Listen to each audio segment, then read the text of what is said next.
What is going on, everybody? Welcome to the Big Dudes in the Trenches, another episode of previewing some great NFL and college football action. Now, if you couldn't tell for some reason, which would be because you're not watching on Twitch, first of all, why are you not watching on Twitch? Terrible mistake on your part. Second of all, you will have noticed by now, Tug and Bug are not with me.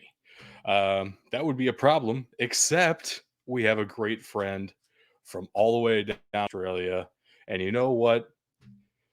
He may be small in physicality, but in mindset, he is an honorary big dude in the trenches. Welcome, the host of the Jake Bowtell Sports Experience, Jake Bowtell himself. How you doing, sir? I'm I'm here and I'm ready to go helmet to helmet in the trenches with you. I'm ready. I can't wait, man. Thank you All so much for all joining me with like this, by the way. 70 something kilos of me. I'm ready. I gotta say, since we have a naming convention and you are being knighted officially a big dude in the trenches, at least for the show, you are no longer Jake, you are now Jug. It has to be that way.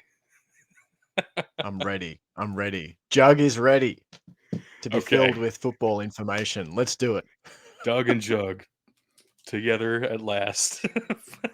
that They'll wow, write that's wild. they'll write sea poems. Well, let's go ahead and jump into some NFL news. I Let's do it. think it's only right that we start talking about the whole Indianapolis Colts Jeff Saturday ordeal because, golly, it makes absolutely no sense to any of us. And yeah, it's still, after a week, makes very little sense. What did you think about this hire? What do you think is going on with the Colts? Just any, Uh absolute insanity. Like yeah. insanity. W- I I think I was about 24 hours behind the news in finding out that Frank Reich was fired, Hmm. um, because I think I found out about this first, that Jeff Saturday had been hired, and I thought, well, what happened to Frank Reich? So quickly learned that he got fired. Um, this is nuts. This is absolutely nuts. In like a crazy NFL season where Geno Smith is a potential like MVP candidate, where Aaron Rodgers isn't playing particularly well. The ayahuasca finally wore off. He's having a bad trip now um, in Green Bay, Wisconsin. Like this is craziness, and it's not just like Yeah. it's not just Jeff Saturday. It's like all the other stuff that's happening around it. I was sort of blown away, I guess, when I heard the news. I know Tom Brady is undefeated post divorce. There's all kind of weird things going on in the NFL right now. That's There right. is an additional promotion in the Colts organization. They do have a new play caller, I guess, not officially offensive coordinator, but former Mm, assistant quarterbacks coach Parks Frazier. Who's guy? I have no idea. yeah. Um, that's No, okay. They have a new uh, play caller, I guess. yeah, and so you've got a head coach who's 20 and 16 in high school football and Yep. has just Yep. come out of, like, the announcing booth. You've got Parks Frazier, who's what, 30, I think? Yeah, something like Um, that. With a this computer is science so degree and like 2 years experience in college quality control. Yeah. it's a crazy world, and I guess I did wonder, because 'cause there's been lots of talk about it, is it gonna be is this gonna be a disaster? And I did think, well, maybe it's not gonna be a disaster in that it'll go to plan, and maybe the plan is to tank to the absolute max to get the quarterback they want next year because, I mean, I don't know, you'd have to squint pretty hard to see how this has made the Colts a better team to me. I would say even if they are trying to tank, they're off to a pretty rough start. They might end up with still like the number 3 or so pick, which puts Mm. you out of range. There are really only 2 guys that everyone's talking about, unless they're in love with Mm. Will Levis that much, which I'm certainly not. So, good luck with that, I guess. This Yeah. is wow, what a season in the NFL so far. I don't know what I'd else be to happy say. if he was successful. I love the True. clip of him saying, "I don't know if I'm gonna be any good at this." Like, if this turns into a Disney movie, Saturday afternoon Disney movie special where the unlikely coach takes the team on a run, I'm here for it. But A right now, it's pretty hard afternoon to see. special. There Yeah, you that's go. the one. Wow. We Okay. got Um, run. This is it. their first opponent with Jeff Saturday at the helm will be the Las Vegas Raiders. They are also in the news this week because they cut a former first round pick, Jonathan Abram, safety out of Alabama. They were picking Alabama players left and right just recently. Mm, Mike Mayock made a habit of it, and none of them worked out. If we go back the past 5 years worth of Las Vegas first round picks, only one of them is still really on the team.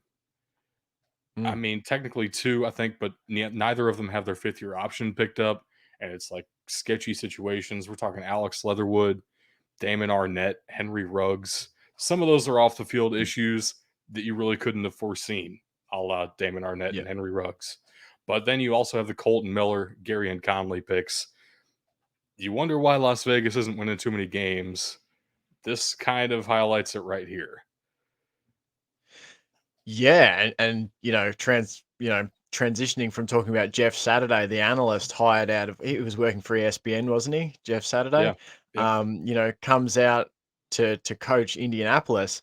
The track record of guys coming out of the booth like Mike Mayock to the Raiders didn't exactly yield a lot of Right. success. Like, um, yeah, I think the Gruden hire, in retrospect, which was meant to sort of lay this foundation for the Raiders in Vegas and this culture of success in the desert, it's sort of done the opposite in a lot of ways. They're now having to work back from this destabilized position, and yeah, it's crazy when you think about Jonathan Abram. I remember him flying around like an absolute missile, and at times I thought he was going to become that sort of superstar guy in that defensive secondary. But I also remember him slamming into a I don't know if you remember this. It was one of the first games at the new stadium in Vegas. He slammed into some sort of media truck scaffolding that had a camera on a boom or whatever, and knocked himself out. I It was a horrific scene, but making a particularly Jonathan Abram play, like just going like a torpedo at someone, and just went head first into this thing. And I was really worried for him, but he got back up. But he's gone from the Raiders now. Yeah, the Raiders are a bit of a mess, and this draft history, um, I guess, is not looking too favorable on the Mayock, Gruden era. I will say, in Mayock's defense, he did get Max Crosby in the third round, who's now one of the highest True. paid defensive ends in the league. Mm, That's about it, though. That's about all I got. So Jonathan Abram was yeah, claimed off of waivers by the Green Bay Packers. He is still playing in the league. Put it that way. We'll see what he can do. yeah, The well, Packers certainly need the yeah, help. yeah, they need all the can he catch? That'd be my Maybe, question. maybe. uh, Speaking of signings, Odell Beckham Jr. is, of course, the most high profile free agent left on the board anywhere across the entire league. There is a lot of talk right now that he might be headed to the Dallas Cowboys. The issue holding him back, apparently, is the desire for a multi year deal. Would you be Mm. willing to sign a guy to a multi year contract coming off of the type of injury he is? I guess it depends on what the structure of the multi-year contract was. It maybe if I front loaded it, so we say, yeah, we'll pay you a boatload of money in year one, but hey, we're not paying you a lot year two. We'll see how we go. We'll give you a second year, but you're not going to get a king's ransom for that second year. So, and I guess you know, the Cowboys to me are kind of an underrated storyline this season. Everyone is focused on the Agreed. Eagles, which is fair enough. Everyone's focused on the Bills. I don't think there's as much clean air between those sorts of teams and the Cowboys as a lot of people are talking about. I think this Cowboys team are pretty legit. That defense, has, I don't know, it's way early to be talking about it, but future Hall of Famers, sort of the prospect of those on it. OBJ to the Cowboys makes all the sense in the world to me. I think Jera would like that a lot.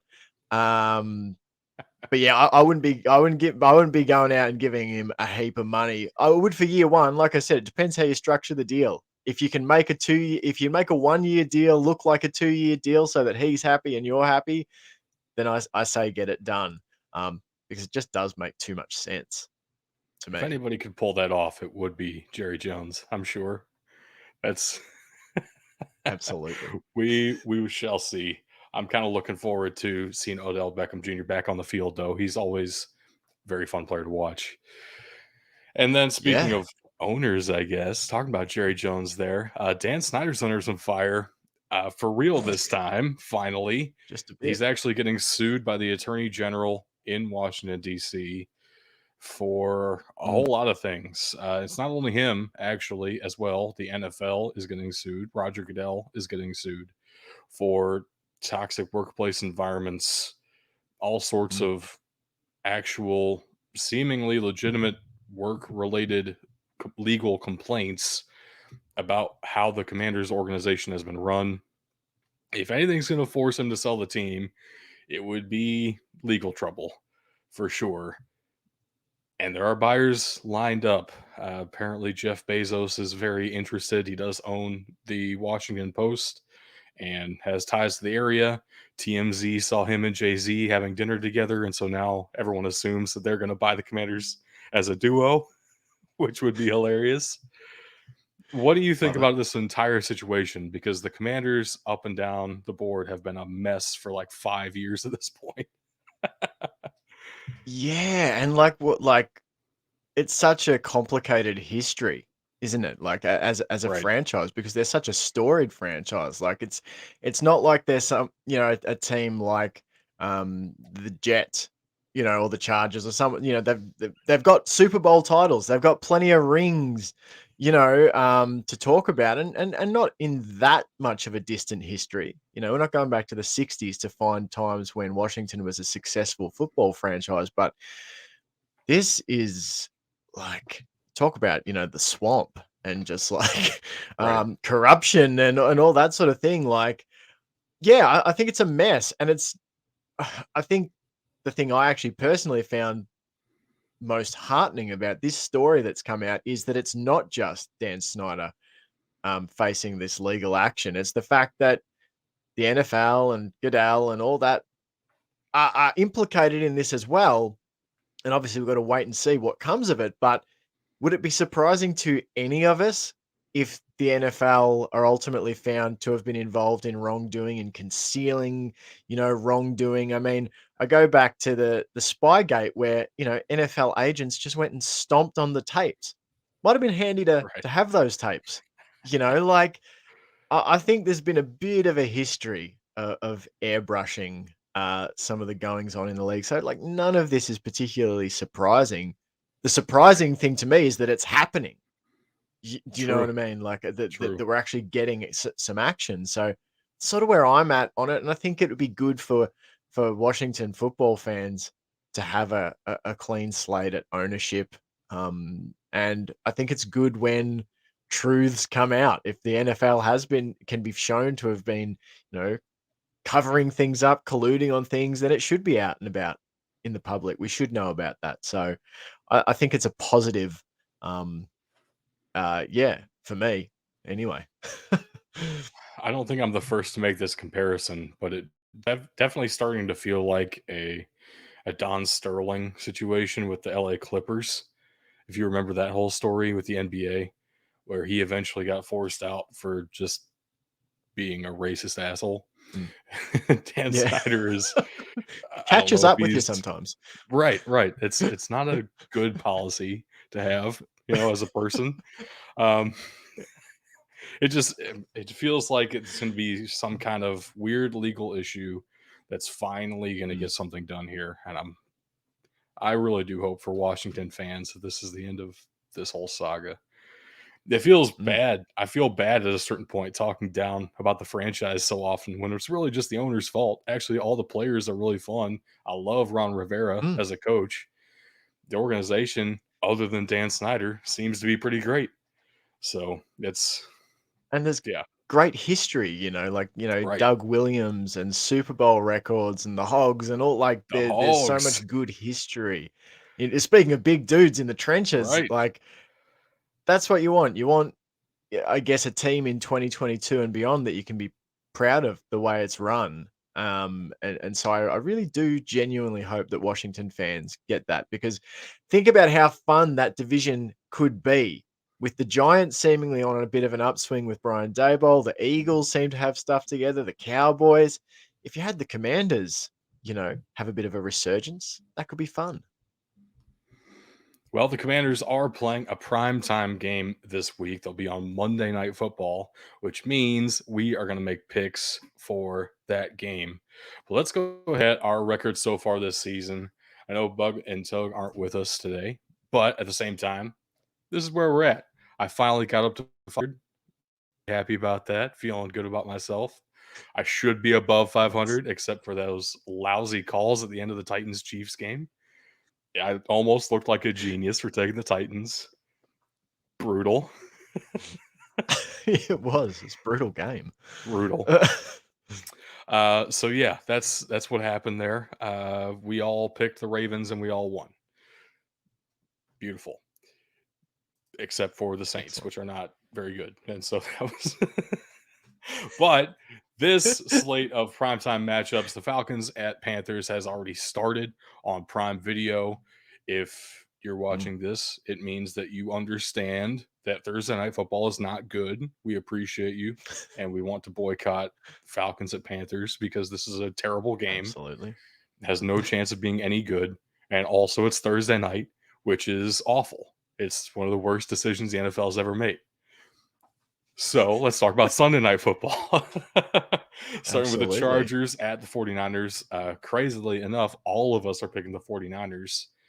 I think it's probably going to be a much better game than it looks on screen right now, with all of us taking the 49ers.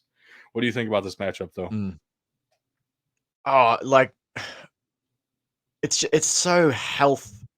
Our feelings Right. about the Chargers have been so impacted by the health of the Chargers. I watched the Chargers, was it Falcons from the weekend, just yesterday, doing a bit of sort of research, and the Chargers got it together in the end and got a win, but they're missing Keenan Allen. They're missing Mike Williams. There's been injuries. Like, that's pretty major to take both of those players out of the lineup. Right. I mean, they are your top two pass catchers.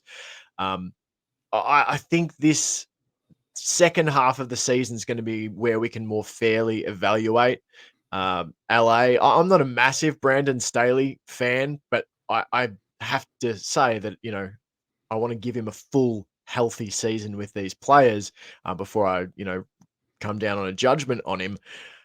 I just think the 49ers are really good. I think they are such a physical team. They're such a bully sort of team. I love watching them play. They were one of my picks to win the Super Bowl this year. I think I had the 49ers coming over from the NFC. And I still look, I would have loved if Trey Lance had worked out. So we're with Jimmy G again. So it feels like we've gone back in time a little bit with the 49ers. I just think so, the Chargers being competitive really does come down to health of their key wide receivers, but coaching decisions in crucial moments. I really do think Yeah. too much of the league has been sucked into this going for it on fourth down almost all of the time. I think it's crazy. Like, some of the situations you see coaches go. Was it the Chargers who went for it on their own side of the field? It was against the Browns a few weeks ago. I can't remember if it was the Chargers, but I their think own it's side been of the multiple field. teams have done that so far already. Oh, it's nuts. I can't, I and, know. and you can go too far the other way. Anyway, I'm ranting. I think the 49ers will win. I think you're right. It'll be a closer, more enjoyable matchup, but um, that will definitely be more so if the Chargers can get healthy and have their dudes out there. I really believe that if that Christian McCaffrey trade hadn't happened, I would have picked the Chargers even with the injuries. So that Yeah. Christian McCaffrey is a huge addition to this 49ers offense, makes it very different, Mm. very enjoyable. Love watching it now, even with Jimmy Yeah. Garoppolo still. Big hopes for Trey Lance, but let's be real. It's Jimmy Garoppolo is what he is. Mm. Anyway, Monday Night Yeah. Football, Yeah. as we were talking about, Commanders in prime time, this time against the undefeated Eagles. A lot of people claiming Mm. the Eagles look a little bit like frauds based on how weak their schedule has Mm. been, but they are undefeated, and it's hard to argue with 8-0 at a certain point. If they can get to 9 Yeah. 0, which three of us are predicting here, that would certainly put them in the driver's seat of the NFC, let's say. But interestingly enough, we do have Tug taking the Commanders in this game. I don't see it. I really don't see a path for that. Do Mm. you have an I argument? just weirdness. True, Just true. NFL weirdness, like the Jets coming back to defeat the Ravens earlier in the season with Joe Flacco, or was it the Browns? I think it was the Browns. It Maybe it was was both. well, it was Uh, both actually, I um, believe, with both with Joe Flacco. yeah. So like weird stuff happens all the time. I mean, the Jets went and beat the Bills last weekend. Right. Weird things do happen. Taylor Heineke is kind of this streaky kind of quarterback. I feel like he's just as likely to throw 2 touchdowns as he is to throw 2 picks. Um, I think he's going to be an eternal sort of backup in that Ryan Fitzpatrick mode where sometimes he's Mhm. fun to watch and other times he kills your team. Um, look, I don't really have an argument for the Commanders uh, because again, we haven't seen them healthy on defense either. They're True. still missing their key linchpin on Gosh. defense, and the Eagles are so balanced. Like run game, passing game, defensive line, defensive secondary. I feel like they are really well balanced. And yeah, look, you can only play who you play, but they haven't been greatly tested in many of those matchups. To be fair, I feel like the Commanders haven't been healthy in like 3 years. It's brutal, yeah, brutal sport. yeah, We also pick 3 different games to watch over the course of the weekend. Start off with Bugs game. It's the first NFL game to ever be held in Germany, be held in Munich. Seattle versus Tampa Bay. The Seahawks are very surprising so far this year. In the other mm, direction, so have the Buccaneers been. Um, I don't know. This is probably actually going to be a very tight game. It's 2-2. mm. Bug is taking the Seahawks. Tug and I are taking the Buccaneers. Why are you taking the Seahawks here? What are you thinking? I believe in Gino. I believe in, or more specifically, I believe in Pete Carroll. I feel like Pete Carroll's in Yeah. his bag of tricks at the moment. I think he's loving life. I think this is exactly the kind of team he wants. I talk a lot about Bill Belichick as like the hooded one. You go into the hooded one's lair and you get your brain boiled in Foxborough. Pete Carroll has some mind voodoo of his own, but it's in this more sort of positive kind of love and light, sort of California speak kind of way. Like he manages to situationally coach up great football, except on the goal line in the Super Bowl. Um, but I think big moments, and I think this is I think this is a moment he will love. Like, hey guys, it's the first NFL game in Germany. We want to be remembered as the team that won the first ever game in Germany. And apart from that, I just think the Seahawks are pretty good, and the Bucks are in a bit of struggle town in terms of their chemistry. So I I never count out Brady, but I think in a close game, I think Carroll and the Seahawks keep getting the job done, which is such a fun storyline. I love it. In that argument, you hit the nail on the head for why I'm taking the Buccaneers, though. I have a personal Yeah. policy to never pick against Tom Brady if I'm forced to pick one of his games.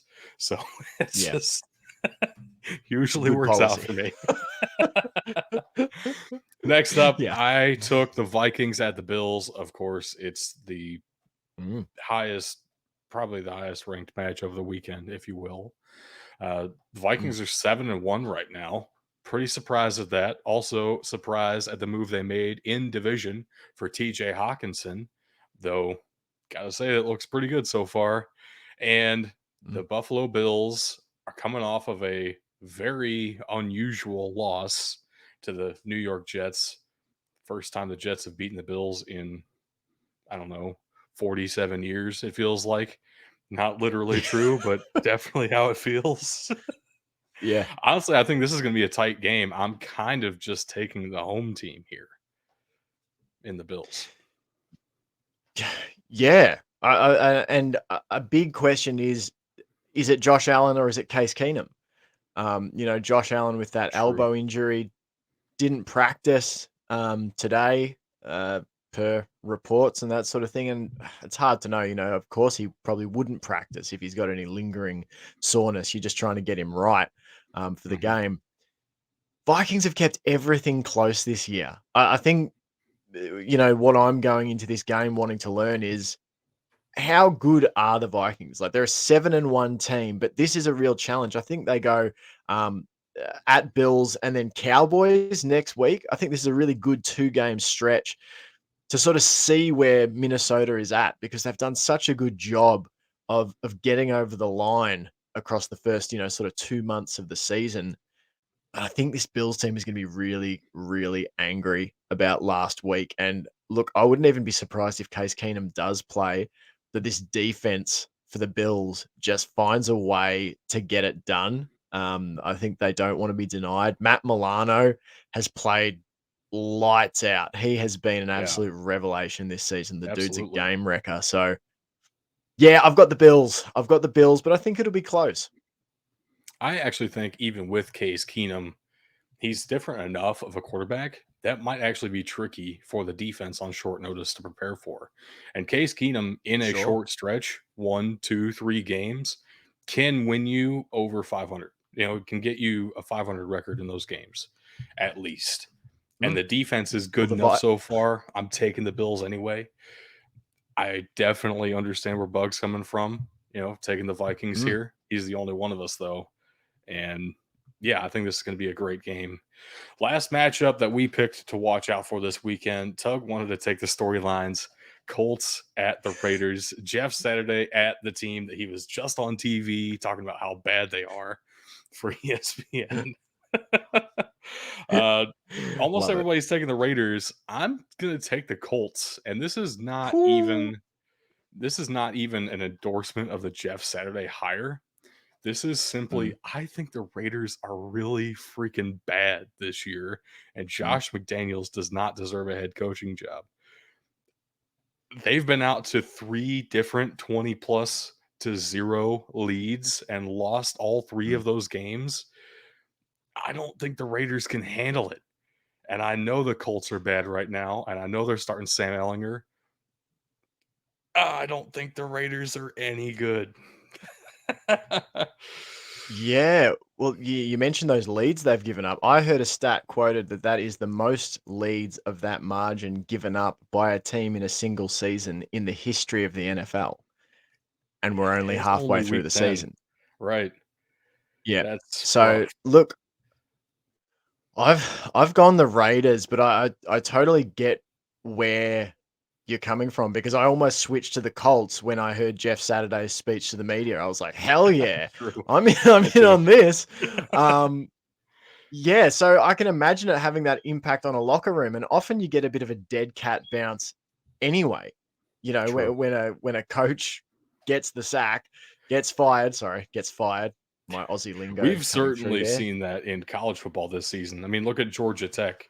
Fired their head Yeah. coach, went on a winning streak. Like it's crazy.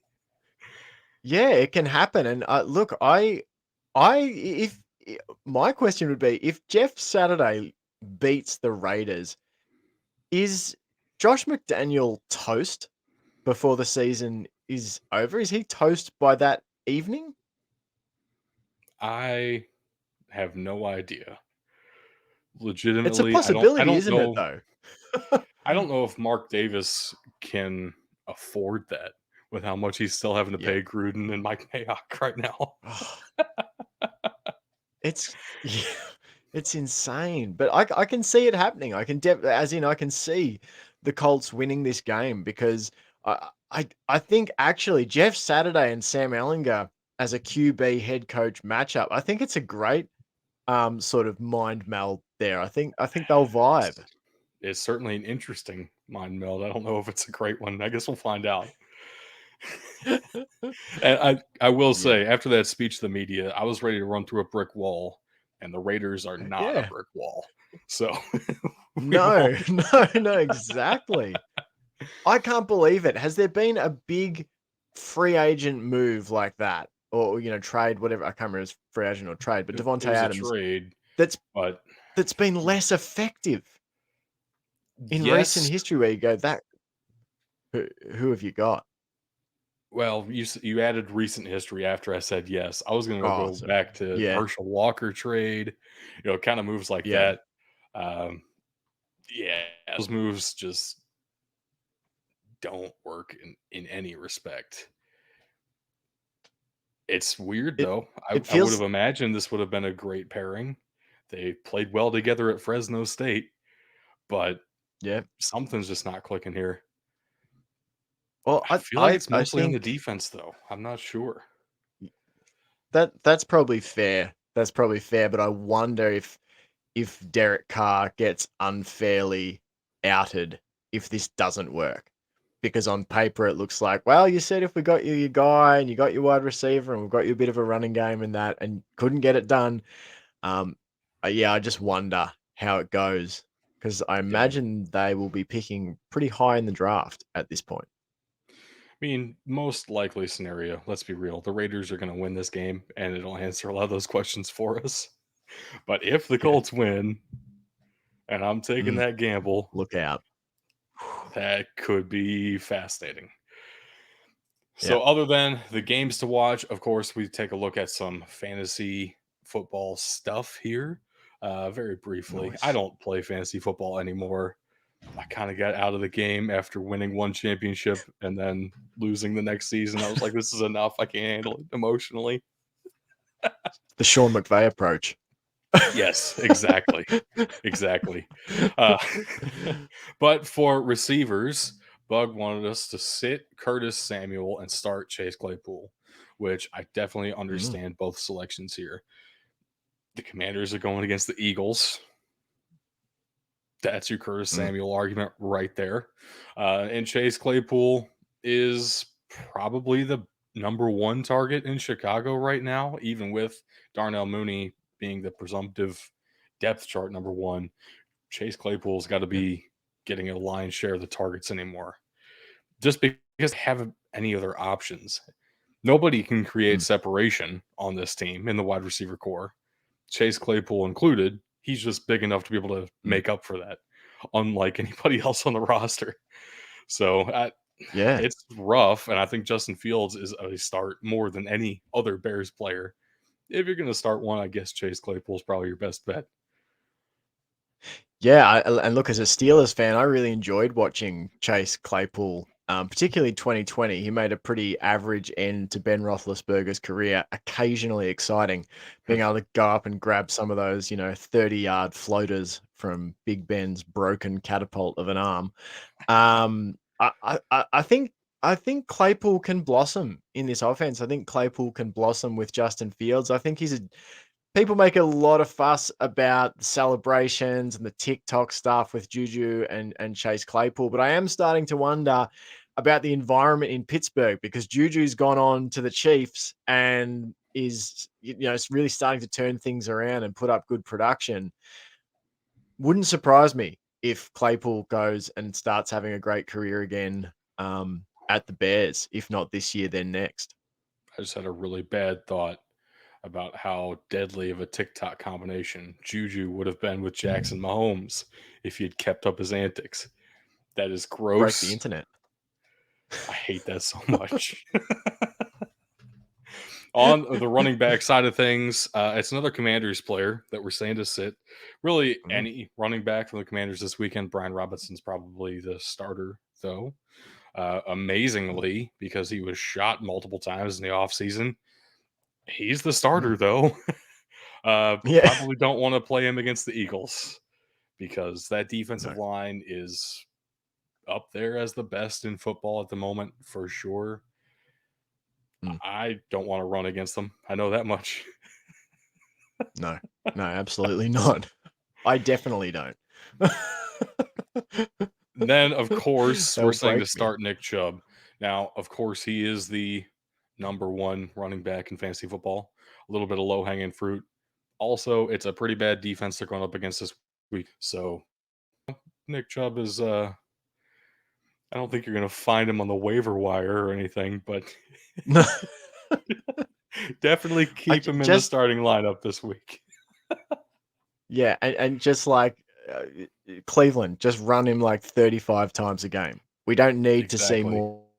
more of Jacoby Brissett throwing the ball. Just run Nick Chubb over and over. That's the I play. I hope I'd never have to see Jacoby Brissett throw the ball ever again. That's honestly that would be ideal. But actually, that's going to do it Agree. for the NFL. Unless you had any other topics you wanted to bring up before we jump to college football. No, aside from the fact that I may go back to watching the Steelers. I've been a very sad Steelers boy, but I've decided I will. They need my support. I've been a spoiled Steelers boy, so now I need to be a supportive Steelers boy. So I'll watch them this That week. is that's a hard transition, and one that I hope Alabama fans are about to Oofa. have to make. Let's Yeah. Yeah. About some college football news. I guess the best place to start is with the playoff committee rankings. Of course, as you all know by this point, we also release our own BDT trench Mhm. ratings. The top 10's free. Everything else, go to our Patreon, patreon.com/BDT football. Jug here could tell you from personal experience, it's definitely worth it. It's enjoyable content. Excellent. Look at all Good content. 131 teams where they are in the rankings, in the strength of schedule, their offense and defensive rankings as we see it. Compared to the college football playoff rankings, I'm very surprised at how good of a job they're doing this season. Honestly, the Mm. only disparity would be LSU all the way up at number 7. Feels kind of gross. And it makes me Yeah. scared if LSU can somehow win out and beat Georgia in the SEC title game. I kind of have to put a 2-loss team in the playoff at this point. Kind of Yeah. gross. Yeah, Don't well, like. think about the ugly reality we have if results go away and we end up with 3 SEC teams in the playoff if Oh they keep gosh. hovering Tennessee around there. And that'll be the argument for the expanded playoff. See, we really needed probably 5 or 6 SEC teams in. Uh,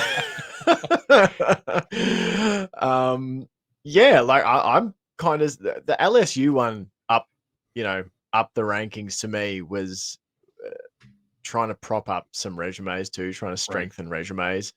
Um, it helps Tennessee stay up when you can say, well, they blitzed number 7 LSU. Um, I don't think Well, and I LSU is thought the it was 7th going to best be team. to prop up Alabama, and then Alabama Yeah. lost. So now LSU has to be brought on further. It's a bad system when the rigging is this blatant. Yeah, and it is pretty blatant at times, I feel like, and my little horn frogs kind of I think we're doomed to fail probably because I don't think we're going to survive one loss. I think we're probably going to Right. get that one loss in the next little while. We just don't have that conference, cachet that some of the others do to survive a loss. But no, like you, I'm sort of surprised with how much I agree in general with this poll. I think USC is way too high. USC's defense for mine is has been absolutely disastrous. Like, In I'm some interested to see if it ever respects, catches up to them. actually statistically, Mm, in other respects, their defense has been fantastic this year. It's a really mixed bag. It's much better than it has mm, been in recent history, though. Got to give them that. yeah. What sort of areas is their success built around? Because I've heard that like they've forced a lot of turnovers. Is Yeah. that sort of accurate within the stats? It's Like, what is it that's making them good on the defensive side? They are number 1 in the nation in turnover differential, and it's not even close, Yeah, okay. amazingly. Yeah. Caleb Williams is doing a great job keeping the football, and the defense is doing an unbelievable job of taking it away. I like at a level we haven't seen USC do, I don't think, ever. So Mm, that's definitely helping them a lot. It's getting them off the field, which is in turn yeah, helping them because they do give up yards. The yeah. thing is, they haven't given up that many points either because of those turnovers, and Mm, if their offense can keep up. So it's I think we are probably heading to USC Oregon deciding that conference. I yeah. don't know. UCLA's decent. They're weak in just the right spots where I think both teams can exploit it. It's probably going to be USC Oregon, and I don't know which team I would have as actually winning that game right now.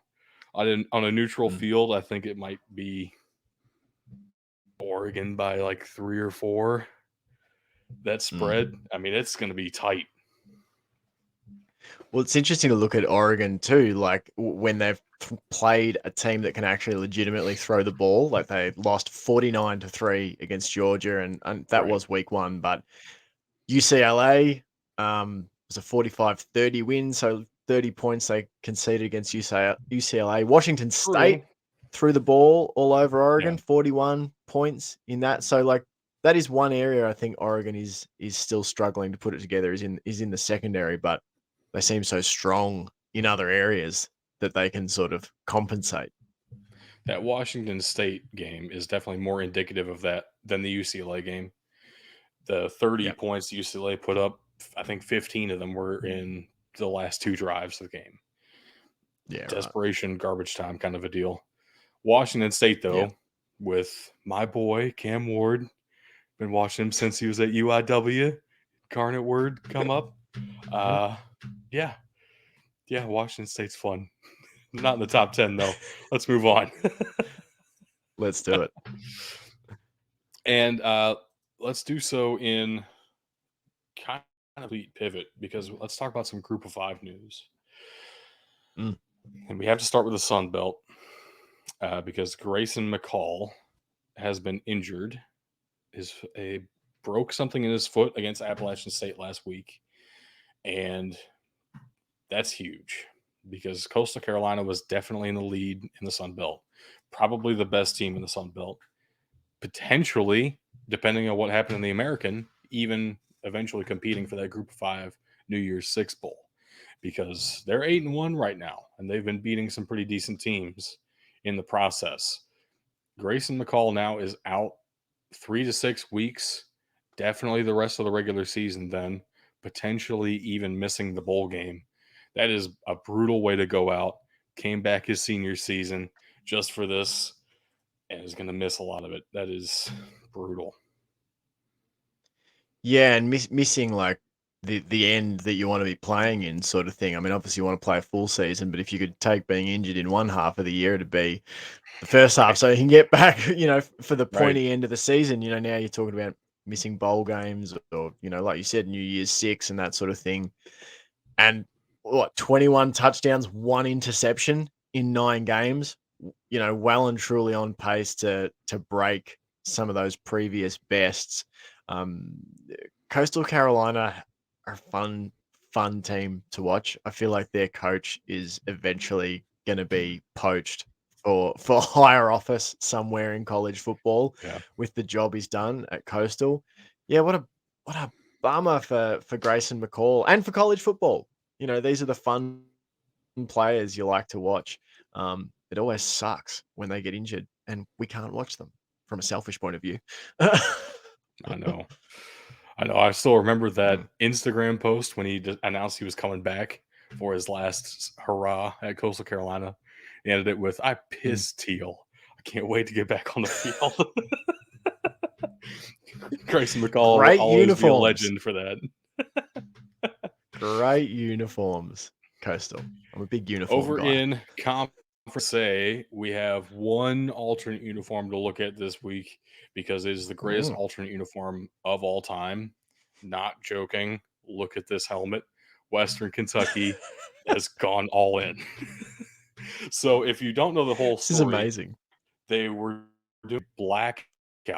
They were black jerseys, black pants, black helmet. They put it up to a fan Mm. vote on Twitter what the helmet logo should be. If it should be like a all red, their traditional like towel waving logo, or if they should do their mascot, big red on the helmet. It was like 48% for the towel, 47% for big red, and then like 2% other. Everybody wanted to see this helmet out there eventually. Western Kentucky has Yeah, delivered in the best possible way. The visor in itself is it's so immense. hilarious. Every player is going to have This is great. these like big googly eye visors. I just can't wait till you see guys like, standing over dudes after they deliver a sack, flexing with these big, ridiculous googly eyes. That's That what I'm is talking about. that is worth watching a Western Kentucky game in itself right there, let alone the fact they're actually Absolutely. good on offense. I mean, this is Yeah. this is hilarious. Love it. I guess staying in Uh, say they do have a new media deal, which is mm, exciting for a couple of reasons. So they will be nationally televised, almost all of their games on CBS Sports Network and ESPN. And however that whole deal works, as we talked about last time, we brought up this kind of money stuff on the show. Tier 3 media rights are being included now, which means basically every game in the conference is going to be available somewhere. Even if it ends up on ESPN Plus, you'll be able to see every game, which is awesome. I love that that's being included now. It makes it way better for the fans. You can watch any yeah. game anytime. Love it. Mm. No money has been announced. I can tell you for sure it's not as much as the Power 5 deals. Um, but here's the big news. No. In November every year, we get Maction, right? Tuesday, Wednesday night football. Now, with Conference USA and this new media deal, in the month of October, we're getting Conference Mhm. USA Tuesday and Wednesday night football. This is hilarious. It's kind of sad. This is the only way they can get national exposure. At the same time, I love this. We will have football every day of the week for 2 months out of the year now.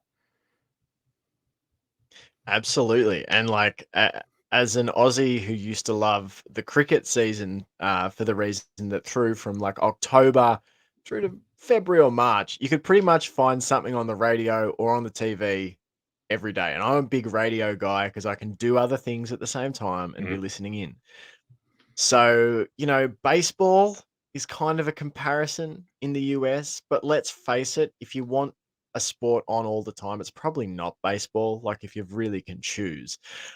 So the fact that you get football during the week, uh, that's awesome news to me. That is good news. And I will definitely have some CUSA midweek action on my radio, my digital radio down under.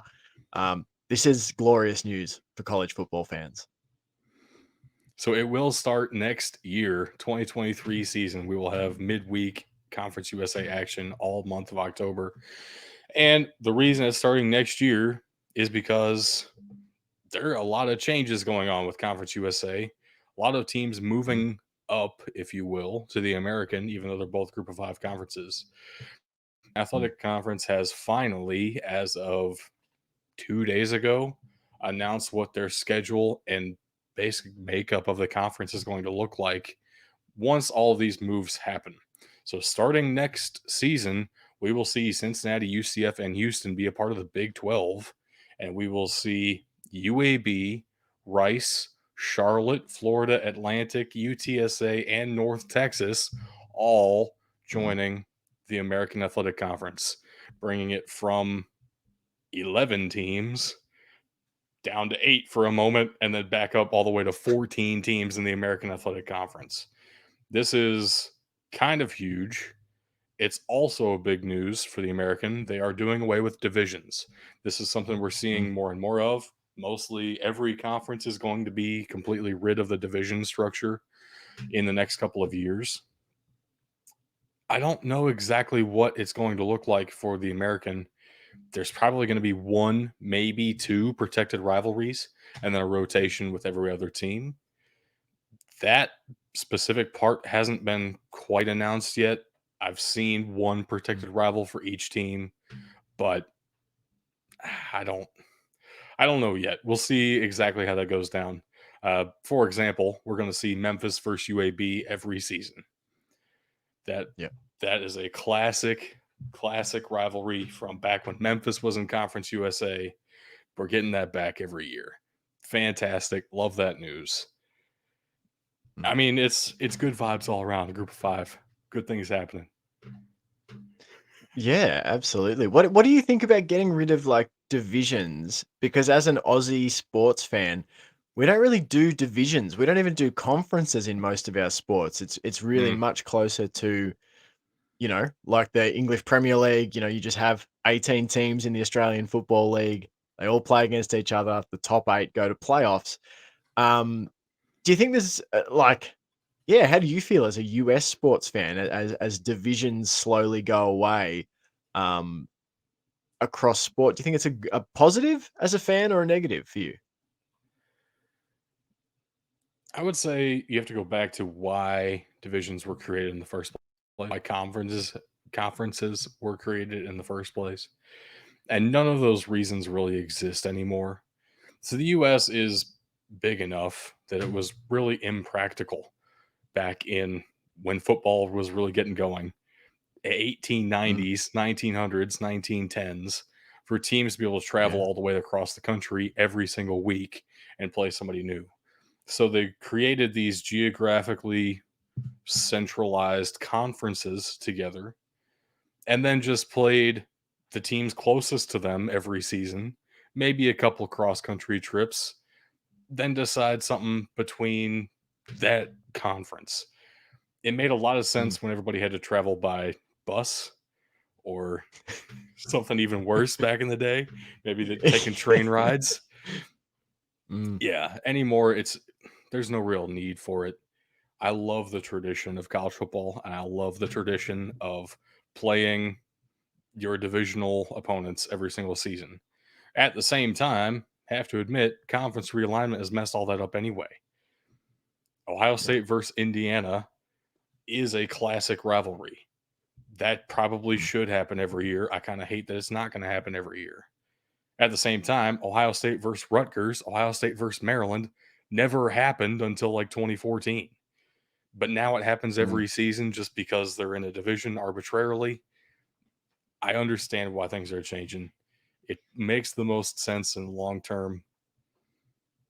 Yeah, it's hard for me to overcome the tradition though, in a lot of respects. Yeah. You mean you're not looking forward to that classic rivalry of, say like Maryland versus USC? Just great I geographical rivals in the Big Ten. I cannot wait. So we talked about this back when USC and UCLA announced they're moving to the Big Ten. Apparently, Yeah. the distance between UCLA and Rutgers is the same as Rutgers to a small town in Iceland.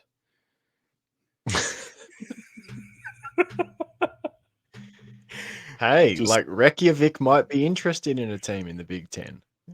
that would be fantastic. I can't wait. Used to be the Midwest. Now it's just the Western Hemisphere. Big Ten That's for right. you. That's right. It's a big footprint, big recruiting footprint. Yeah, definitely. The best talent in the world. That's So let's get to the games this weekend because there is a massive slate of very fun Mm. games to watch out for. Of course, we need to start with our pick'em records so far this college football season. I understand that you're actually picking every FBS game every week. Is that still? Because I'm an idiot. How's Yes, that going for you? that's still it's good. I've thought I'll only probably do this for a couple of weeks and then I'll forget about it, but I've actually quite enjoyed doing it. Um, and so yeah, it's still going. We're over 620 games deep now into the season with my picks. That is way more dedication than I have to making predictions. Gotta say, more power to you. Yeah, it's good fun. Thank you. So our records on screen are only reflective of ranked versus ranked matchups. We're also including Yep. ranked versus ranked in the FCS, and then we pick 3 games between us every week that we want to watch out for. I think are going to be good matchups. So a little bit harder Mm, than picking every game. Not going to lie. I think the Alabama versus yeah. Mercer every week is pretty simple, Yeah. straightforward for you. Fill your boots time. Yeah. What's your percentage right now? You're still batting over like 650, aren't you? That's something crazy. Yeah, I'm 461 and 164 at the moment. Wow, So, yeah, that it's going all is. right. I'm just gonna say you're doing better than I am so far. But let's look at the ranked matchups in the FBS this week. We have 4 of them. Starting off with the quote unquote early slate. Nothing ranked versus ranked at noon Eastern, but we have 2 at 3:30. Alabama at Ole Miss, which Mm. wow, I don't even know what to think about this anymore. Alabama has 2 losses. The last time they had 3 Quality losses in losses, the though. regular season was 2010. Uh, yeah, that's kind of insane. Mm, Might happen this weekend. Lane Kiffin would certainly feel very good about himself if that happened. Probably gets a yes. big pay raise, if not at Ole Miss, somewhere else. I can't pick Ole Miss. True. Alabama's just too talented, man. I can't do it. Yeah. I just think, like, they're not gonna lose 2 in a row. I just don't think that stuff happens. Even in a down year for Alabama, I just think angry Nick Saban, vibes. And look, I think they're going to go to the run game. I think they're going to pound Ole Miss on the ground with the run game. They did that to them last season. I think they'll do it again. I think Bill O'Brien will get a recipe of like, hey, remember running the goddamn ball, that sort of thing from Nick Saban. Like Saban's going to be like, run the dang football. Um, and like Ole Miss are coming off a bye, which I guess could be good timing for them because it took them a long time to get their bye. But I don't know. I just don't see Alabama going 9-3 this week. You know, having the 3 losses uh, Yeah. at this point in the season. So I can't pick against the Tide Bug personally. is picking Ole Miss here, and his argument's definitely going to be about Alabama's struggles on the road, which flared up again last week. Yep. Alabama kept clawing back in that game, though, and I feel like, as crazy as it sounds, after I was just talking about how LSU's so overranked, I think LSU is a better team than Ole Miss, and I'm going to say Alabama's between them at this point. So I'm taking Yep. Alabama. Next up, we do have number 22 UCF heading to number 17 Tulane. This is the first ranked matchup to be hosted at Tulane since the 1960s when they were still a member of the SEC. They have more SEC conference titles than like half of the current members of the SEC, and then just almost didn't have a football team anymore for a while. It's a crazy story for Tulane to be back like they are. 2-10 last year. Now they're 8-1, looking for a huge win, potentially sealing a place in the Mm. American Athletic Conference title game this weekend. I think UCF is better. I'm taking UCF. I feel bad about it though, I gotta say. It's a tough one, and I think was there some injury cloud over John Rice Plumley for UCF as well, the I feel quarterback, like I that's think. been there all season for some reason. I don't Yeah, really okay. understand what's Yep. happening with that. I also Well, officially, I picked UCF to win the American before the season started, so I'm kind of that's kind of Gonna spurring on stick my with it. decision a little bit.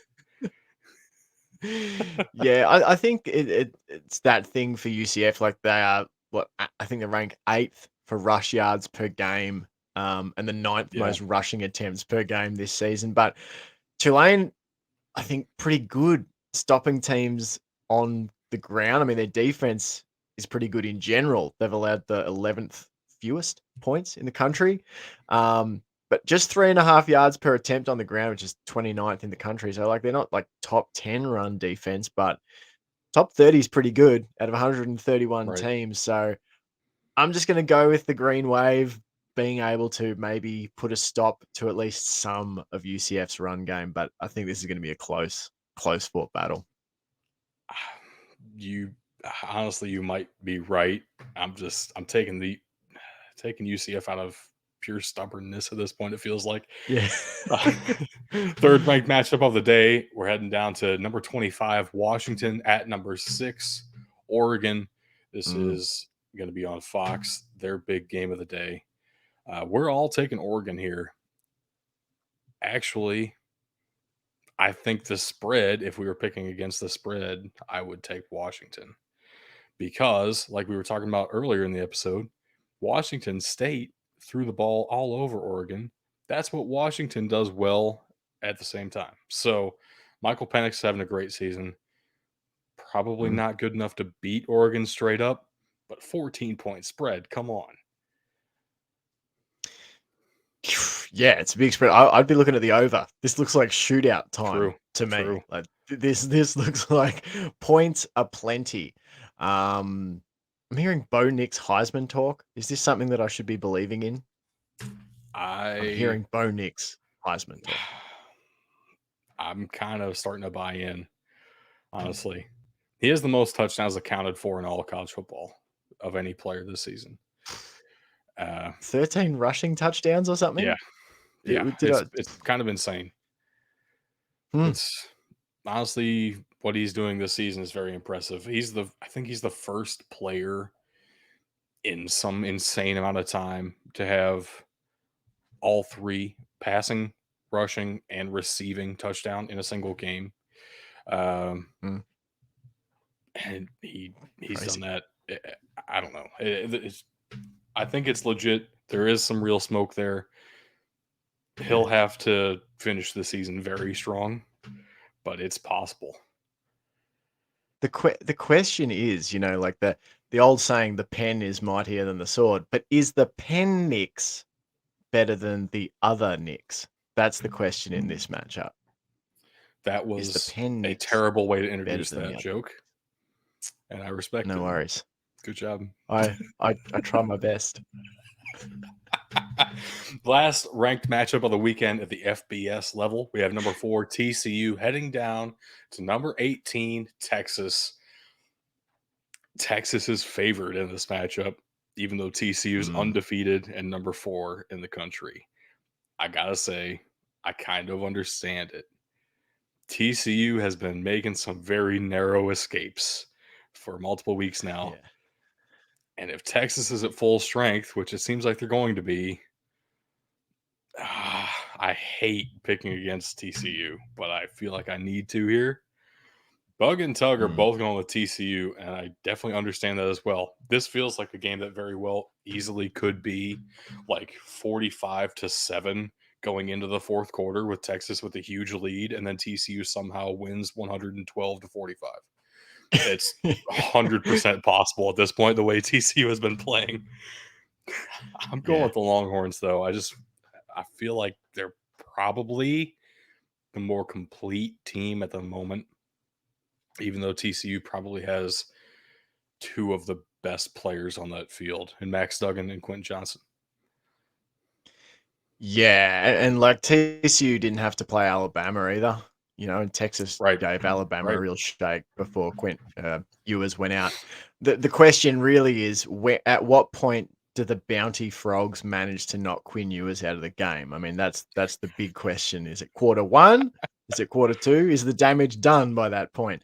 Um, the, I I'm a Frogs fan. I'm a Horned Frogs fan, but this to me, the vibes for this is that we get caught here, but I'm positive about it because I think the CFP is a joke. It's a media charade. It's all smoke and mirrors. What you really want is that Big 12 title. So TCU Horned Frogs fans, we Yes. take our loss here, but then we get revenge in the Big 12 title game. Still finish the And season then 12-1. and then you stomp Alabama in some other New Year's Six bowl and feel good about yourselves going into Yes. next season. That's Love what it. it's all about this year. Honestly, Absolutely. for his Absolutely. first season, the new head coach at TCU is doing a hell of a job. Very much Well, props. it's reminded me, I was thinking today, I almost took TCU because I remembered the amount of times TCU were favored over Sonny Dykes SMU, and then the Mustangs put a beating on the Horned Frogs under Sonny Dykes. I almost thought maybe this guy can get them up for this spot, but I don't know. Either way, I win. Either I get the pick right and the Longhorns win, or I get the pick wrong and the Frogs win. So it's a win-win. I think the Bounty Frogs are definitely going to come out. I also think the Hypno Toad is going to take Bijan Robinson out of the game. He's just going to be Yes. paralyzed on the sidelines. Hypnotoad. That's right. Of that poison frog juice.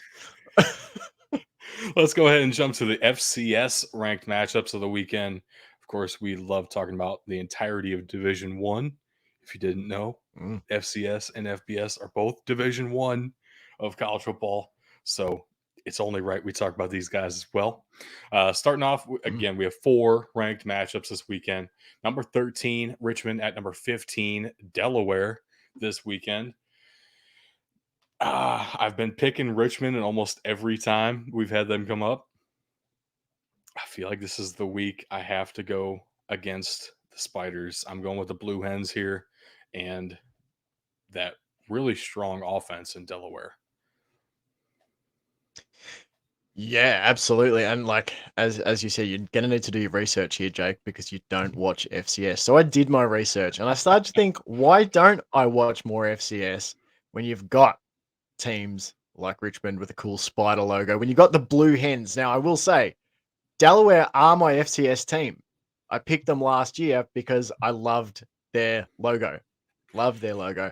Um, that's not the only reason I'm gonna pick them. I think this will be a fun pass happy kind of game.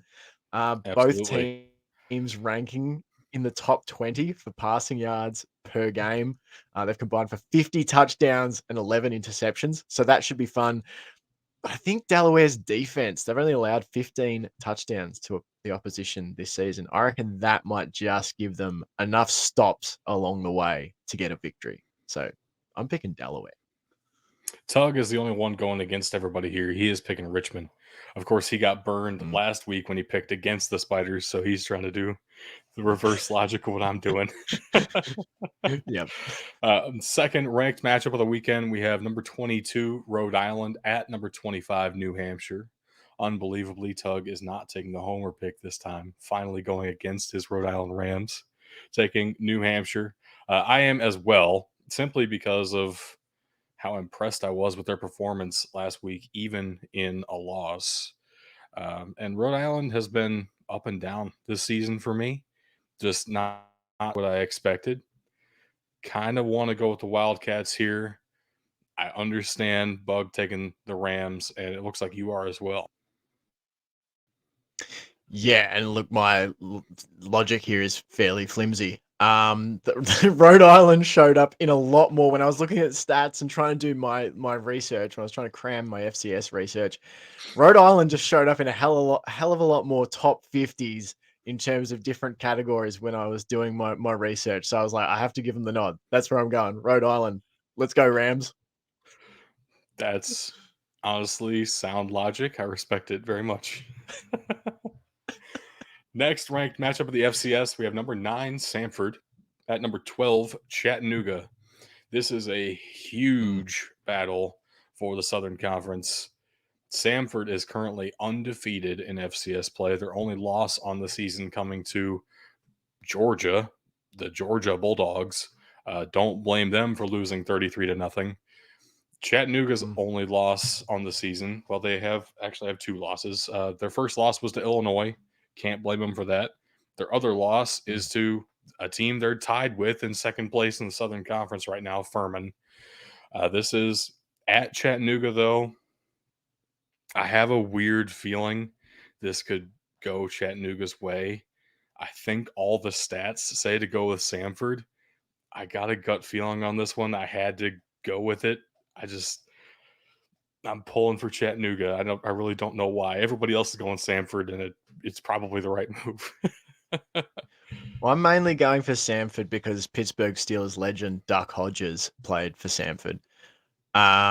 They should just put him in the Ring of Honor. That was the most fun. That month of Duck Hodges where he beat the Chargers in a stadium that was full of Steelers fans, in LA. Some of the most fun I've had watching the Steelers in the Big Ben Twilight era. Um, I wish he'd caught on better in Ottawa. I think he's retired now, Duck Hodges.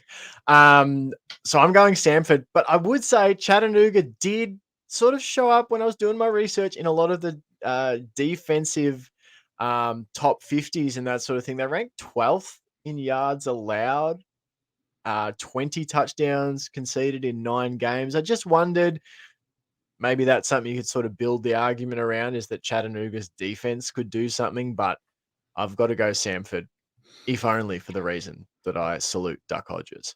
Yeah, Samford's defense been pretty good so far this season as well. I don't know. I Yeah. don't know if I have any great reason to stand on other than I feel like picking Chattanooga. The Vibes last play. ranked matchup of the FCS that we're going to talk about, though, Furman at Mercer, the other ranked teams in the Southern Conference. Furman, Mercer, and Chattanooga are all tied in second place right now in that conference. Samford being the lone Mm. number one. This is a tight conference race. They're all packed in together in rankings as well. Like everybody watching this conference from the outside looking in thinks they're basically on even footing. I kind of think that too. And I'm kind of just going with the home team here of Mercer. Honestly, I think Furman's pretty good. It's just, I think Mercer is about equal. And in that case, I don't know what to do other than go with the home team. Although I will say Furman has a great team nickname. They are the Paladins, which never heard that That's before in amazing. any other football. So congrats on being the Paladins. I'm going with the more classic Bears. Yeah, this was a game I actually found. It was this game and the Richmond at Delaware game that I sort of found the most angles I kind of liked. Um, Hmm. both these teams quite run heavy. Furman 12th in the league for rushing yards per game. Mercer 17th in the league. They've got 33 rushing yards between them, 33 rushing touchdowns between them, and both averaging over 200 rushing yards per game. But why I went Mercer was they rank 8th for yards allowed per game and 15th in the country for stopping the running game. Just 108.8 yards given up on the ground at 3.2 yards per carry. So, yeah, I just think Mercer can do enough to stop Furman on the ground. That's just based on looking at where they're ranked and that sort of thing. So I could be totally wrong, but that's where I steered in taking the Bears. It is dangerous. We are definitely at risk of memeing ourselves all going for Mercer here. It's scary. That's right. And Yeah. then for our matchups to watch out for this weekend, we have three very tight contested contests for you. Well, two of them anyway. Kansas State at Baylor. Kansas State is still ranked after their loss to Texas. They are number 19. Baylor is unranked, even though they have the same record at 6-3. This is going to be 7 p.m. Eastern on FS1. I'm going with Kansas State. I still really love this team, and Adrian Martinez being back on the field makes me feel pretty confident in the Wildcats. Got to say, Mm. Yeah, I think that Kansas State had a pretty good attempt at ending TCU's winning streak, and the fact that the Bounty Frogs got Martinez as well, I think, as well as the second stringer. I think we got both of them that game. you did. Bounty Frogs. So yeah, I think Kansas State's a tough team, and I think they'll get the job done. over Baylor. Bug is picking the Baylor Bears, and I do respect that pick. They are actually favored in the game by 2.5 points, which is less than the standard home team. So, Kansas State's getting some respect there, even if they are the underdog technically. My matchup to watch this weekend is San Jose State at San Diego State. This is probably going to be an extremely tight game. It is. Mm. I was about to say it is every year. Historically, that's absolutely not true. San Jose State used to be completely awful at football. But the last couple of years, they've really turned it on and made these games a lot Yeah. more competitive. This season so far, they are 6-2. The reason that record is so weird this deep into the season, they did have one game canceled on them for, let's say, less than ideal circumstances. A player on the opposing team was killed in a bus Mm. accident, and San Jose State did the right thing and didn't take a forfeit. They just canceled the game. We'll be 6-2. We're okay with that. I gotta say, San Diego State doesn't look as good as they have in recent years so far, and San Jose State's playing pretty dang well. I'm taking the Spartans, but I think this is like a coin flip game, honestly, because it's at San Diego State. This is a this is very much a rivalry now. It's turning into a pretty strong one. I Mm. don't know. I think this is going to be a very tight game. Yeah, and that like I know Auburn's not that great, but they pushed Auburn 24-16 earlier in the season. They've had some thumping wins, thumped UNLV, thumped Western Michigan pretty handily, beat Wyoming, pushed Fresno State 10-17. I'm a close game. I had to lean on something like arbitrary to decide this one, so I decided I liked the logo better. San Jose State's logo, like they are really evenly matched. So I was like, well, I went with logo vibes on this one, but I think it should be a good game. I feel like was this a really good game last year? I feel like I might have watched this game last season. It's Um, been a really good game the past 2-3 years, I would say. It's just yeah, been yeah, a slugfest. yeah. And Bug is That's what you taking want. San Diego State. Everybody else is taking San Jose State. I understand where he's coming from. Kind of just at some point, maybe just take the home team. I'm living dangerously in this one. Tug's matchup to watch this weekend is not going to be a good game. At least none of us think so. Stetson at St. Thomas. This is just for the storyline purely. I don't know if you know the story of St. Thomas. Nope, Okay, definitely don't. perfect. This is their second year in Division One. They moved all the way Mhm. up to the FCS level from Division Three. The forever to do so in NCAA history, had to get some pretty heavy exemptions to be able to do so. They were down in Division Three in the MEAC conference, and now some listeners of the show may recognize that name. The MEAC conference is an FCS conference, isn't it? This is a different MEAC conference. This is MIAC, the Minnesota Intercollegiate Athletic Conference. It's a bunch of private schools in Minnesota, including formerly Okay. St. Thomas. St. Thomas was beating them so badly that the conference said, "Hey, we can't let you play these schools anymore. You're actually like physically dominating to the point where it's not fair." So they got kicked out of their own conference. And instead of moving to a different D3 conference or even just up to D2, they said, "Hey, we're good enough. We have the sponsors for it. We have the funding. We're in St. Paul, of all places. It's a big enough city. They can support us. Let's go ahead and make the jump to Division One." Mm. They went 7-3 last year. Wow. In their second year in Mm. Division One this season, they are 8-1 so far. It looks like the right move, gotta say. Yeah. This weekend they're playing Stetson, which Stetson's not very good this season, but it's definitely a story worth talking about because St. Thomas is playing exceptionally, and we all had to take them. But I'm glad I got to tell you that story. Yeah, that's awesome. I said the jug was ready to be filled with football learnings, and the jug has been filled. It's great. I love football stories like that.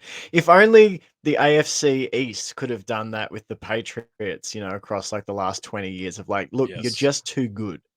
We would like you to move up. Swap places with the Cleveland Browns for a minute. Get the Patriots, That's right. Steelers, and the Ravens in a division together Oh, for that stretch of Tom Brady's career. That would have been incredible. Didn't happen. imagine how Tom many Brady. times Ben Roethlisberger would have lost to the Patriots if they'd played in division. How many times Tom Brady wouldn't have made it to the playoffs because he's third in the AFC North? That's Mm, possible too. mm. Tom Brady, the Those luckiest Ravens. football player in NFL history. I've said it last week. I'll say it again.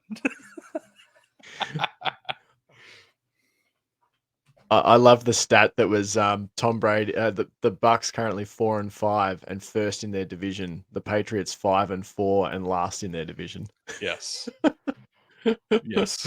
Every time Tom Brady Far out. shows up, everybody else in the division just gives up. That's what it looks like. Yeah. That's our games to watch this weekend. Certainly a stacked slate of games all across Division 1. Now, let's talk about specs. It's been a weekly recurring series. I try to take an offensive and defensive player just to look out for ahead of draft season. I always take a senior because the risk of taking a junior is that, well, they might come back to school. They're draft eligible doesn't mean Mm. they'll go to the draft. So, trying to take some mid round prospects who are forced to leave school this season to help my odds a little bit. So, let's start with on the offensive side of the ball. I'm taking Muhammad Ibrahim because he's a fantastic running back and not enough people are talking about him. If you'll notice, the stats are a little bit up and down. That's because 2019, he got hurt with some very minor things, didn't really sideline him for any length of time. It was just nicks and scrapes that kept him off for one game at a time there. And then in 2021, all of those stats 30 carries, 163 yards, and 2 touchdowns came in the first half against Ohio State in week 1. Then he was out the rest of the season. He has come Jeez. back with a vengeance, already has over 1,000 yards for the third season of his career, has tied his career high for touchdowns in a season with 15, will definitely pass 15 touchdowns in this season because he's got a couple more games to go in very important games that Minnesota is definitely going to lean on him. So watch out for Muhammad Ibrahim. He is much better at running back than most people give him credit for. Mm. Yeah, it's like if he's healthy, it's 1,000 yards and 10 plus Right. touchdowns by the Right. look of things. Do you know what I mean? Like, yeah, right. No, and that's a name I've definitely heard. I was listening to that Minnesota Ohio State game Mm. on the radio while I was walking around town last season. I remember it vividly because I may or may not have been involved in that game as more than a fan and partly with my wallet for various reasons. So Ooh. I was keeping, a close look at that game. I remember his name. Yeah, that game was terrifying for me as an Ohio State fan because if he wouldn't have gotten hurt, we definitely would have lost to Minnesota, which is Mm. that's one of my worst nightmares. I hate that. So moving on, the defensive side of the ball, I'm taking my second FCS prospect in a row. Finally break the seal on CS guy last week. And now I'm taking another one, Patrick O'Connell, linebacker for the Montana Grizzlies. You'll notice another logo up there on the screen. That's because he is a Division II transfer. Initially went to Mm. University of Mary. Where's that? Who knows? Turns out it's in Bismarck, North Dakota. Okay. Uh, played for the Marauders for one season as a true freshman actually recorded some decent stats as a rotational linebacker and got looks from his hometown, Montana. Sat out a year as a transfer and then instantly started making an impact. You'll notice those 2020 stats look very paltry. That's actually in 2 games because COVID is a thing that happened and not many games happened that 2020 season. So in 2 games, he put up 8 tackles and 2 TFLs. I don't blame him for that. 2021, he came out and yeah, he had 105 tackles, 21 and a half for loss, and 14 sacks with 4 forced fumbles. He won That's incredible. defensive MVP of the team. He was also at the team banquet in the end of the year.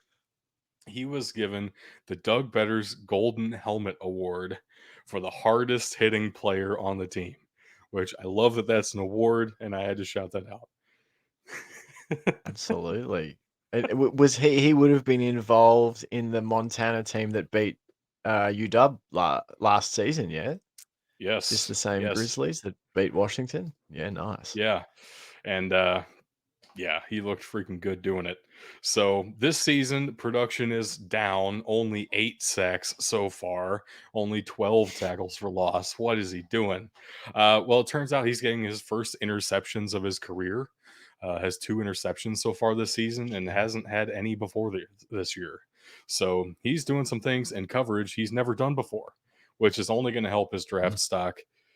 I really hope he gets like some kind of a combine invite.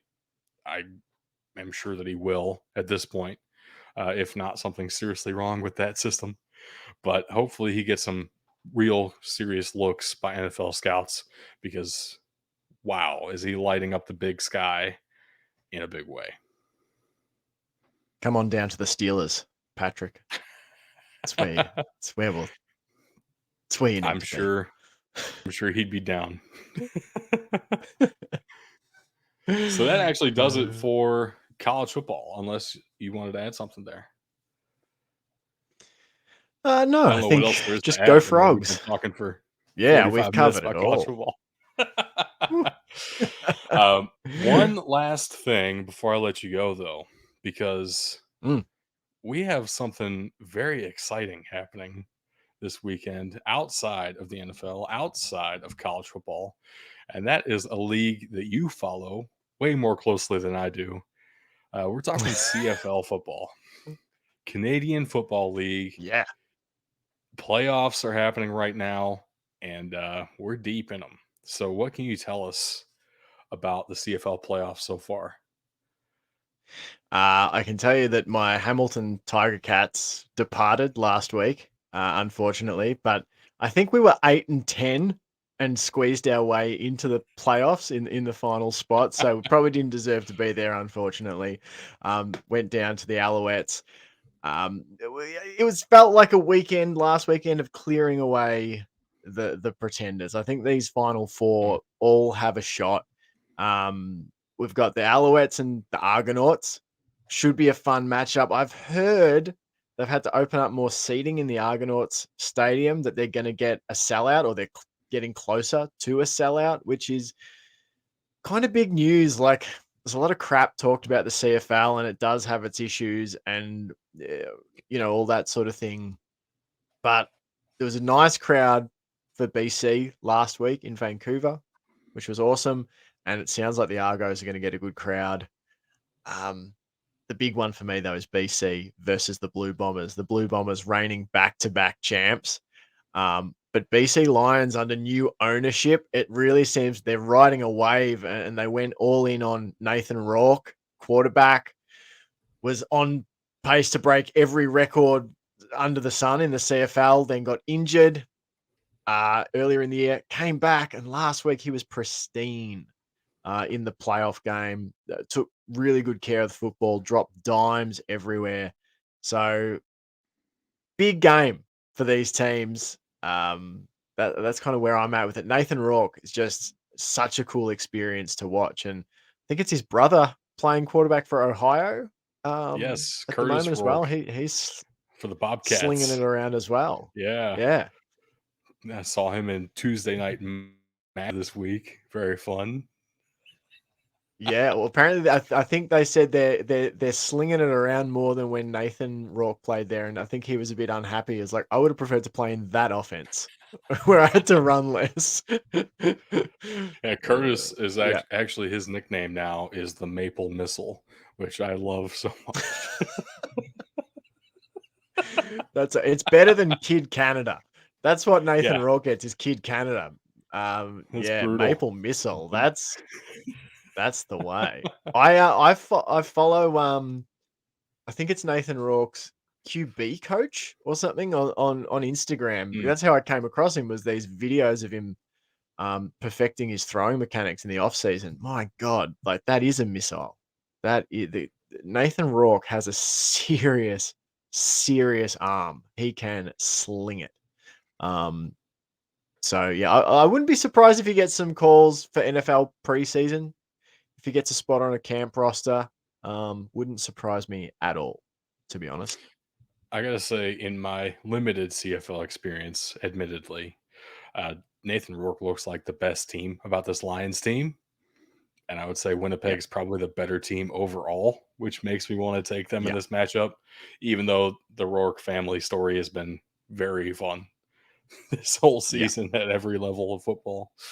And I'm with you. Toronto's the better team than Montreal. The Argonauts look pretty dang solid right now. I And don't they're know really though. It's healthy too. actually they've played each other 3 times this season. Toronto won 2 of those, only by 1 point each time.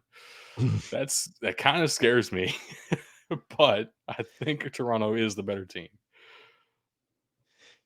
Yeah, and I think one of those games was actually by a single point right at the end. Someone had to concede a rouge or something right at the end, and it Yeah, was it was something, a lot some of weird quirk. craziness. Yeah, yeah. Look, I'm just gonna go. I'm gonna ride the Rourke story, but the Blue Bombers are they're a terrifying prospect. My Ticats lost both of the last Grey Cups to Winnipeg, so very sad, very sad. So it looks like we are predicting Toronto versus somebody in the CFL championship. Should be a fun game either way. Yeah, I actually did catch absolutely. a couple of CFL games so far this season for the first time ever. I don't normally watch CFL at all, but that's Yeah. actually really fun, and I do recommend it. So if you have a chance to sit down and see some action, I suggest putting some money down on Toronto. That's what we're recommending here. This is Yeah, financial advice, definitely. that's right. So Montreal will be on its way to the Grey Cup. Goodness. Uh, Get out of here before I get us in more trouble. Uh, That's right. but thank you so much for joining me, talking some football. No It's always a worries. good time. And Mm, wow, it's been actually a lot longer episode than I thought it was going to be. A lot more detail on some of those games than I expected, but it's all worthwhile conversation for sure. Some good stats in there. Hopefully you guys listening will watch along with us this weekend and stay tuned because I believe Bug is going to be back, if not both Bug and Tug, for the Monday reviews of these games. So seriously, again, thank you, Jake. And I'll let you go. I no know it's worries. like 1 p.m. for you in Australia right now, That's right. which is Have some insane. lunch. That's so crazy because it's like 10 p.m. for me. I got to go to bed to get ready for work now. So, Yeah. I'll let you but go. yeah, I'll let you shout out anything that you want to, your social media links, anything. And of course, we'll put a link Yeah. to your podcast and your Twitter in the description of this podcast as well. Awesome. Yeah, look, main point of call is the Jake Bowtell Sports Experience. Doing NFL previews and recaps all season, and we also do some other episodes as well. When the hurling season returns for the Gaelic games, I'll get into that. It's a pretty broad experience, but at the moment it's very NFL focused. So yeah, the JBSE, you can get on with that, and also you already do this, but make sure you support the big dudes if you're watching this show. They put out awesome content, so you should go. The Patreon's worthwhile content as well. So yeah, love what you guys do. It's good to see you're still grinding away in the trenches. Thank you very much, Jug. This No still feels worries. weird, but it's definitely your name now permanently. So, Thank you. and with that, go ahead and shout out our social media links as well. Of course, twitter.com/BDT football, Facebook, Instagram as well. We have all those places. BDTfootball.com is an option for you. If you'd like to reach out to us via email, you can do so mailbox@bdtfootball.com. Twitch and YouTube are both Big Dudes in the Trenches, all spelled out. We also have a Discord, and it's a bunch of jumbled letters. So go check out the podcast description to get access to that Discord. We're going to kickstart some crazy things in there, like potentially some live drafts for Mount Rushmores. And if you don't know what that is, join the Discord and you'll find out the hard way. Very fun stuff coming your way on the Discord in the near future. But, Tug has the saying at the end of every episode, he's not here. I'm not obligated to do it, so I'm not going to. Bug also would have given you a dad joke at this point, but again, I'm not contractually obligated, so I'm not going to do so. Instead, I'm just going to say, buddy, thank you so much for tuning in, and see you next episode.